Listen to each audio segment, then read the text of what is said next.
किसान अंदोलन के बारे टॉप सीक्रेट बड़ी इंफॉर्मेशन है। एक सरकार ने अंदर ही अंदर एक फैसला कर लिया है। बहुत जल्द एक बहुत वड्डी कार्रवाई सिंधु बॉर्डर ते करन वाली सैटेलाइट के द्वारा कम हो रहा है, ड्रोन के द्वारा कम हो रहा है।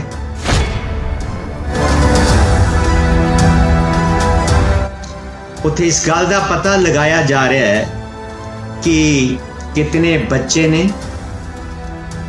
कितनियां औरतां ने, कितने बुजुर्ग ने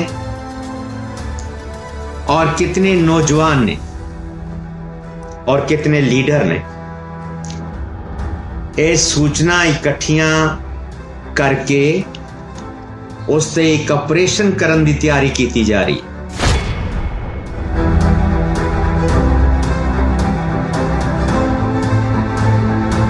डरदा है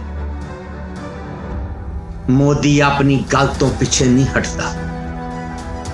इस करके मोदी ने और मोदी सरकार ने यह पक्का फैसला कर लिया है कि असी किसी भी कीमत पे किसानां दी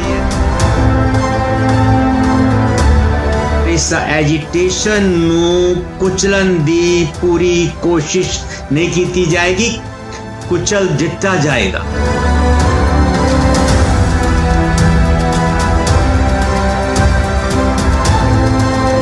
तक की सब तो वड्डी खबर सामने आ रही है। किसान अंदोलन ते सरकार वड्डी कार्रवाई कर सकती है। BSF ते CRPF दी टुकड़ियां कर सकदियां ने कार्रवाई। ये कहना है गुरचरण सिंह बब्बर दा, जो अपनी वायरल वीडियो विच किसानां बारे वड्डी कार्रवाई की जानकारी दे रहे हैं ते मोदी सरकार नूं पूरी तरह नंगा करके दस रहे ने कि सरकार किस तरह किसानां ते वड्डा एक्शन करन जा रही है।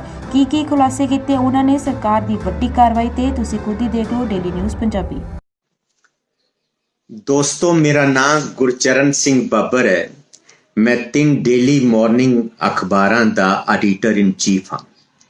इस करके मेरे कोल किसान अंदोलन दे बारे टॉप सीक्रेट बड़ी इंफॉर्मेशन है, मैं जिहड़ी तुहाडे नाल सांझी करन लगा। मैं तुहानूं दसना चाहना कि सरकार किसी भी कीमत ते किसानां दे 3 कानून जिहड़े ने वो वापस नहीं लेगी। एक सरकार ने अंदर ही अंदर एक फैसला कर लिया कि यह कानून वापस नहीं होंगे और सरकार सिंधु बॉर्डर ते जिहड़ा धरना किसानां दा, इस धरने तो बहुत घबरा गई है। इस करके सरकार जिहड़ी है बहुत जल्द एक बहुत वड्डी कार्रवाई सिंधु बॉर्डर ते करन वाली है। सरकार ने तैयारी कर ली है। इस कार्रवाई दे विच सरकारी जो सूचना ने मेरे कोल सैटेलाइट के द्वारा कम हो रहा है, ड्रोन के द्वारा कम हो रहा है। इस धरने दे विच सिंधु बॉर्डर दे विच बहुत वड्डी गिनती दे विच प्राइवेट एजेंसियां काम कर रही ने सरकार दा। उथे इस गल का पता लगाया जा रहा है कि कितने बच्चे ने, कितनियां औरतां ने, कितने बुजुर्ग ने और कितने नौजवान ने और कितने लीडर ने ये सूचना इकट्ठियां करके उससे एक ऑपरेशन करने की तैयारी की जा रही है। सरकार बहुत जल्द किसी दिन आधी रात नू, ठंडी रात नू लाइटां बुझा के अंधेरे दे विच वड्डियां टार्चां दे सहारे नाल बहुत वड्डी गिनती दे विच पैरामिलिटरी फोर्स दे मदद नाल हो सकता है। इस दे विच सरकार जिहड़ी है वो BSF, CRP दी वड्डी मदद लवे। इस करके सरकार बहुत जल्द एक बहुत वड्डी कार्रवाई सिंधु बॉर्डर ते करन वाली है। ਇਸ ਦੇ ਨਾਲ ਸਰਕਾਰ ਬਹੁਤ ਵੱਡੀ ਗਿਣਤੀ ਦੇ ਵਿੱਚ ਗ੍ਰਿਫਤਾਰੀਆਂ ਕਰਕੇ ਬੰਦਿਆਂ ਨੂੰ ਇੱਥੋਂ ਚੁੱਕ ਕੇ ਲੈ ਜਾਣਗੇ ਤੇ ਦੂਸਰੀ ਤਰਫ ਪੰਜਾਬ ਤੇ ਹਰਿਆਣਾ ਦੇ ਵਿੱਚ ਅਚਾਨਕ ਕਰਫਿਊ ਲਗਾ ਦੇਣਗੇ। ਇਸ ਤੇ ਵੀ ਇਸ ਤਰ੍ਹਾਂ ਦੀਆਂ ਵੀ ਖਬਰਾਂ ਮੇਰੇ ਕੋਲ ਆ ਰਹੀਆਂ ਨੇ ਤਾਂ ਕਿ ਹਰਿਆਣਾ ਤੇ ਪੰਜਾਬ ਦੇ ਵਿੱਚ ਕਿਸੇ ਵੀ ਤਰ੍ਹਾਂ ਦਾ ਰਿਐਕਸ਼ਨ ਨਾ ਹੋਵੇ। ਇਹ ਕਾਰਵਾਈ ਜਿਹੜੀ ਹੈ ਬਹੁਤ ਵੱਡੇ ਪੱਧਰ ਤੇ ਹੋਣ ਜਾ ਰਹੀ ਹੈ ਕਿਉਂਕਿ ਸਰਕਾਰ ਨੇ ਕਿਸੇ ਵੀ ਕੀਮਤ ਦੇ ਉੱਤੇ ਝੁਕਣਾ ਨਹੀਂ। ਆਰਐਸਐਸ ਔਰ ਬੀਜੇਪੀ ਦਾ ਇੱਕ ਫੈਸਲਾ ਹੈ ਕਿ ਅਗਰ ਅਸੀਂ ਕਿਸਾਨਾਂ ਦੀ ਇਸ ਮੰਗ ਨੂੰ ਮੰਨ ਲਿਆ ਤੇ 3 ਕਾਨੂੰਨ ਅਸੀਂ ਵਾਪਸ ਲੈ ਲਏ ਤੇ ਮੋਦੀ ਦੀ ਉਹ ਜਿਹੜੀ ਦਹਿਸ਼ਤ ਹੈ, ਮੋਦੀ ਦੀ ਜਿਹੜੀ ਪਰਸਨੈਲਿਟੀ ਹੈ ਉਹ ਖਤਮ ਹੋ ਜਾਏਗੀ। ਫਿਰ ਸਾਡੇ ਵਾਸਤੇ ਅੱਗੇ ਬੜੀਆਂ ਮੁਸੀਬਤਾਂ ਖੜੀਆਂ ਹੋ ਜਾਣਗੀਆਂ ਕਿ ਮੋਦੀ ਚੁੱਕਦਾ ਹੈ। ਹੁਣ ਤੱਕ ਇੱਕ ਮੋਦੀ ਨੇ ਆਪਣਾ ਇੰਪ੍ਰੈਸ਼ਨ ਬਣਾ ਰੱਖਿਆ ਸੀ ਕਿ ਮੋਦੀ ਨਾ ਝੁਕਦਾ ਹੈ ਨਾ ਡਰਦਾ ਹੈ। ਮੋਦੀ ਆਪਣੀ ਗੱਲ ਤੋਂ ਪਿੱਛੇ ਨਹੀਂ ਹਟਦਾ। ਇਸ ਕਰਕੇ ਮੋਦੀ ਨੇ ਔਰ ਮੋਦੀ ਸਰਕਾਰ ਨੇ ਇਹ ਪੱਕਾ ਫੈਸਲਾ ਕਰ ਲਿਆ ਹੈ ਕਿ ਅਸੀਂ ਕਿਸੇ ਵੀ ਕੀਮਤ ਤੇ ਕਿਸਾਨਾਂ ਦੇ ਇਹ 3 ਕਾਨੂੰਨ ਵਾਪਸ ਨਹੀਂ ਲੈਣੇ। ਸੂਤਰ ਜਿਹੜੇ ਟੌਪ ਸੀਕ੍ਰੇਟ ਖਬਰਾਂ ਦੇ ਰਹੇ ਨੇ ਉਹਨਾਂ ਦਾ ਕਹਿਣਾ ਹੈ ਕਿ ਸੰਘ ਪਰਿਵਾਰ ਨੇ ਮੋਦੀ ਦੀ ਪੂਰੀ ਮਦਦ ਕਰਨ ਦੀ ਠਾਣ ਲਈ ਹੈ। ਬੀਜੇਪੀ ਦਾ ਬਲਾਕ ਲੈਵਲ ਦਾ ਲੀਡਰ ਵੀ ਮੋਦੀ ਦੀ ਮਦਦ ਕਰੇਗਾ। ਸਰਕਾਰ ਪੂਰੀ ਤਾਕਤ ਇਸਤੇਮਾਲ ਕਰੇਗੀ ਔਰ ਇਸ ਐਜੀਟੇਸ਼ਨ ਨੂੰ ਕੁਚਲਣ ਦੀ ਪੂਰੀ ਕੋਸ਼ਿਸ਼ ਨਹੀਂ ਕੀਤੀ ਜਾਏਗੀ, ਕੁਚਲ ਦਿੱਤਾ ਜਾਏਗਾ। ਐਸੇ ਹਾਲਾਤ ਦੇ ਵਿੱਚ ਮੈਂ ਬਹੁਤ ਸੀਨੀਅਰ ਬੰਦਾ, ਮੈਨੂੰ ਲੱਗਦਾ ਹੈ ਬਹੁਤ ਵੱਡੀ ਗਿਣਤੀ ਦੇ ਵਿੱਚ ਲੋਕ ਜਿਹੜੇ ਨੇ ਇਸ ਸਰਕਾਰੀ ਕਾਰਵਾਈ ਦੇ ਵਿੱਚ ਮਾਰੇ ਜਾ ਸਕਦੇ ਨੇ। ਬੜੀ ਵੱਡੀ ਗਿਣਤੀ ਵਿੱਚ ਜ਼ਖਮੀ ਵੀ ਹੋ ਸਕਦੇ ਨੇ, ਬਹੁਤ ਵੱਡੀ ਤਾਦਾਦ ਦੇ ਵਿੱਚ, ਕਿਉਂਕਿ ਸਰਕਾਰ ਨੇ ਨਹੀਂ ਮੰਨਣਾ।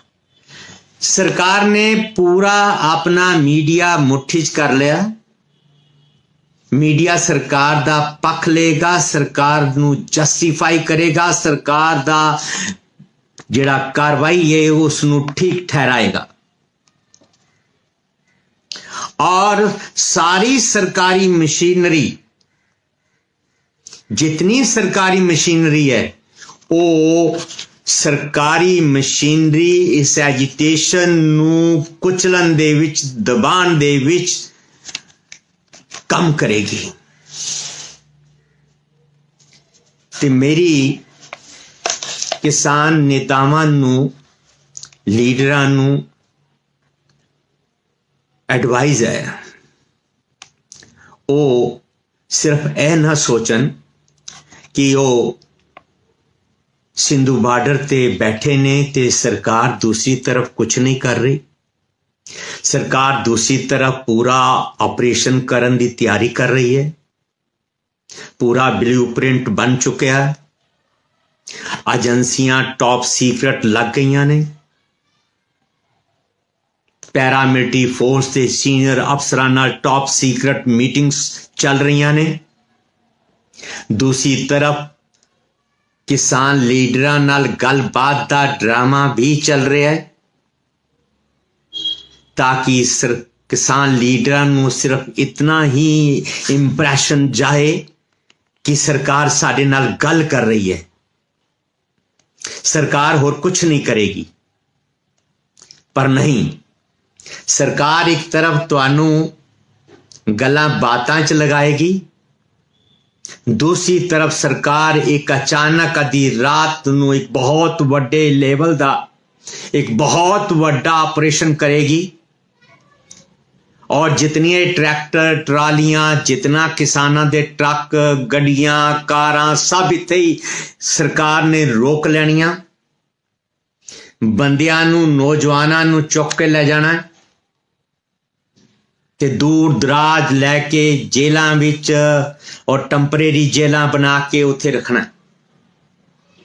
सरकार किसी भी कीमत ते 3 काले कानून वापस नहीं लेगी। जे किसी दे मन विच इस गल दा भुलेखा है तो वह कट देन। ए मन लो कि तुसी कि सरकार बहुत जल्द एक बहुत वड्डी कार्रवाई करने वाली है। मेरा मकसद सिर्फ और सिर्फ इतना है कि मैं किसान लीडरां नूं अलर्ट कर देवां कि तुसी होशियार रहो कि यह कार्रवाई होवेगी। यह कार्रवाई हो सकता है टिगरी बॉर्डर ते भी होवे एट ए टाइम। यह भी चांस ने कि गाजीपुर दी तरफ भी नाल करन, पर जो हुण तक दी खबर है मोदी सरकार सिर्फ सिंधु बॉर्डर तो घबराई है। सरकार की चिंता सिर्फ सिंधु बॉर्डर है। सरकार सिंधु बॉर्डर ते बहुत जबरदस्त ऑपरेशन करने की तैयारी विच है। इस करके किसान लीडरां नूं अपनी नीति रणनीति के उत्ते पूरी तरह विचार कर लेना चाहिए ताकि किसानां दा नुकसान ना होवे। और सरकार नूं मैं एडवाइस करांगा एक सीनियर जर्नलिस्ट होने के नाते, एक किताबां दा आथर होने के नाते, एक बड़ा सीनियर जर्नलिस्ट होने के नाते मैं सरकार नूं एडवाइस करांगा कि सरकार किसानां दे इस अंदोलन नूं दबाण वास्ते ताकत दा इस्तेमाल ना करे। अगर वो ताकत दा इस्तेमाल करन दी सोच रहे ने या करन दी कार्रवाई करन वाले ने, यह बहुत वड्डी इतिहासक गलती होएगी।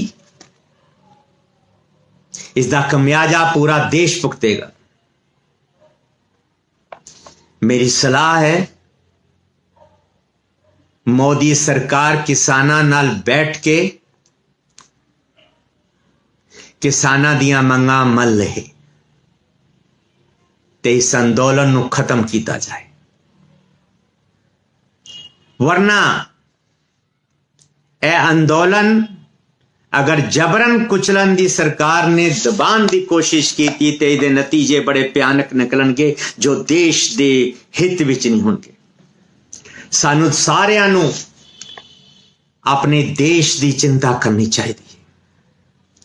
मैं मोदी साहब नूं कहांगा, मोदी सरकार नूं कहांगा, आरएसएस और बीजेपी नूं भी कहांगा कि जिद छोड़ दो। जिद ठीक नहीं। किसानां नूं तुसी डंडा चला के उठाने की कोशिश ना करो। किसानां ते गोलियां चला के उठाने की कोशिश ना करो। आंसू गैस दे गोले छोड़ के पानी दियां बौछारां करके उठाने की कोशिश ना करो, वरना इसका असर किसानां दे पुत्रां ते पहुंचेगा जेड़े देश की सरहदां ते बैठे ने, जेड़े फौज विच ने, जेड़े पुलिस विच ने, जेड़े BSF विच ने, जेड़े CRP विच ने, जेड़े IAS ने, जेड़े IPS ने, ये सारे रिएक्ट करनगे। इस करके सरकार नूं चाहिए ना वो धमकी दे और ना वो इस अंदोलन नूं दबाण वास्ते ताकत दा इस्तेमाल करे। मैं एक बारी फिर अपने किसान वीरां नूं रिक्वेस्ट करांगा कि वो भी अपनी टॉप सीक्रेट रणनीति बनान कि किस तरह मोदी सरकार नाल निबड़ना है, किस तरीके नाल गलबात करनी है, किस तरीके नाल अपने किले नू मजबूत रखना है। मैं इतने शब्द कह के मैं तुहाडे तो क्षमा दा जाचक हां। वाहिगुरू जी का खालसा, वाहिगुरू जी की फतेह।